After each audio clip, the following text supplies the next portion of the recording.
ఏఐఏడీఎంకేకి షాక్‌నిస్తూ ఆ పార్టీకి చెందిన సినీ నటి గౌతమి రాజీనామా చేశారు. సంబంధిత రాజీనామా పత్రాన్ని పార్టీ ప్రధాన కార్యదర్శి పళనిస్వామికి పంపారు. ఏఐఏడీఎంకేకి సినీ నటి గౌతమి రాజీనామా గాతం ఆల్ ఇండియా అన్నా ద్రావిడ మున్నేట్ర కళగం ఏఐఏడీఎంకేకు షాక్ తగిలింది. ఆ పార్టీకి చెందిన ప్రముఖ సినీ నటి గౌతమి రాజీనామా చేశారు. పార్టీ సభ్యత్వంతో పాటు తనకు అప్పగించిన పదవికి ఆమె రిజైన్ చేసినట్లు వెల్లడించారు. ఈ మేరకు పార్టీ ప్రధాన కార్యదర్శి ఎడప్పాడి కె పళనిస్వామికి తన రాజీనామా లేఖను పంపారామె. రాష్ట్రంలో ప్రస్తుత రాజకీయ పరిస్థితులు, పార్టీ అంతర్గత పరిణామాల నేపథ్యంలో ఈ నిర్ణయం తీసుకున్నట్లు గౌతమి పేర్కొన్నారు.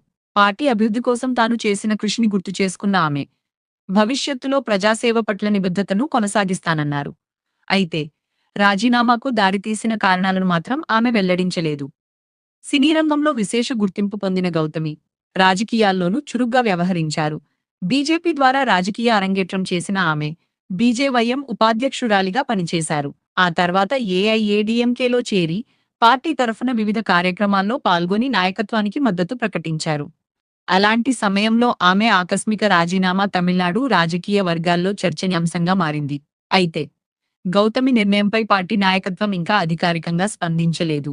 ఆమె మరో రాజకీయ పార్టీ వైపు ఏమైనా అడుగులు వేయబోతున్నారా, లేక స్వతంత్రంగా ప్రజాసేవ కొనసాగిస్తారా అన్నది వేచి చూడాల్సి ఉంది.